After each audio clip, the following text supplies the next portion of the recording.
10억 아파트는 큰아들에게 저는 엄마의 ATM이었어요. 둘째 아들의 눈물. 남편은 삼형제 중 둘째였습니다. 하지만 시어머니에게 남편은 아들이 아니었습니다.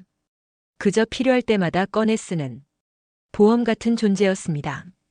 사랑은 늘 큰아들의 몫이었고 희생은 언제나 남편의 몫이었습니다.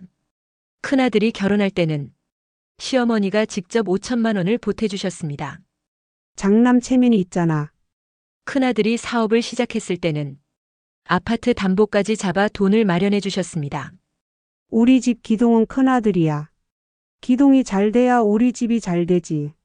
하지만 남편이 결혼할 때는 한 푼도 보태주지 않으셨습니다. 오히려 이런 말을 하셨습니다. 너는 어렸을 때부터 알아서 잘했잖아. 손이 안 가는 자식이라서 너무 편해. 결혼 후 10년 동안 우리는 시어머니를 모셨습니다. 같이 한 집에서 산 건 아니지만 명절 음식, 병원 예약, 생활비 부족할 때마다 송금, 갑작스러운 수술비까지 필요한 순간마다 늘 우리 차례였습니다. 그런데도 시어머니의 입버릇은 같았습니다. 그래도 큰아들이 제일 고생하지. 장남은 엄마한테 특별한 존재야. 너희는 둘이 벌어서 여유 있잖아. 그러던 어느 날 시어머니는 가족들을 모두 불렀습니다. 그리고 아무렇지도 않게 말했습니다. 지금 살고 있는 아파트는 큰아들한테 주려고 한다. 시세가 10억이 넘는 집이었습니다. 남편은 잠시 눈을 감더니 아무 말 없이 고개를 끄덕였습니다. 하지만 그날 밤 처음으로 혼자 울고 있는 남편을 봤습니다. 나는 평생 엄마에게 한 번도 선택받지 못했어. 늘 엄마는 형이 먼저였어. 알고 있는 사실이었지만 오늘은 좀 힘드네. 그 말을 듣는 순간 제 마음도 무너졌습니다. 그리고 몇 달 뒤 인과응보처럼 일이 터졌습니다. 큰아들의 사업이 완전히 망했습니다. 빚은 수억 원, 독촉 전화는 끊이지 않았고 결국 아파트까지 내놓게 됐습니다. 그러자 시어머니는 다급하게 우리 집으로 달려왔습니다.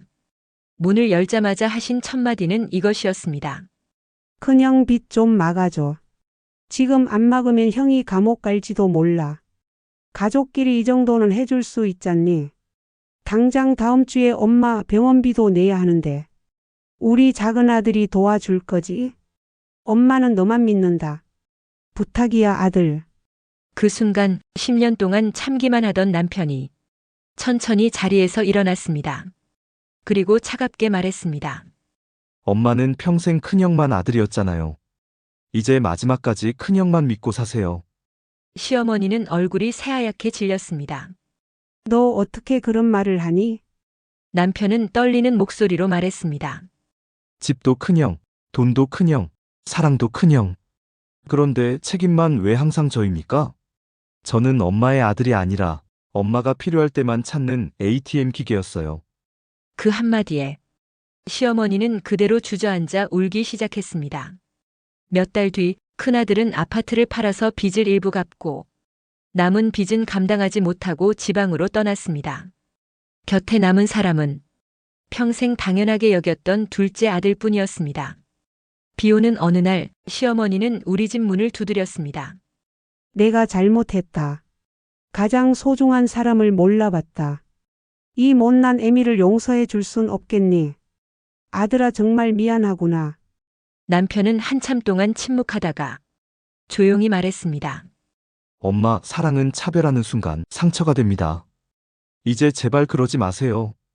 그날 이후 시어머니는 처음으로 둘째 아들의 마음을 보게 되었습니다. 가족을 가장 깊게 무너뜨리는 것은 가난이 아닙니다. 한 사람에게만 쏟아진 사랑, 그리고 다른 사람에게 남겨진 희생. 편애는 결국 가장 든든한 자식의 마음부터 잃게 만듭니다.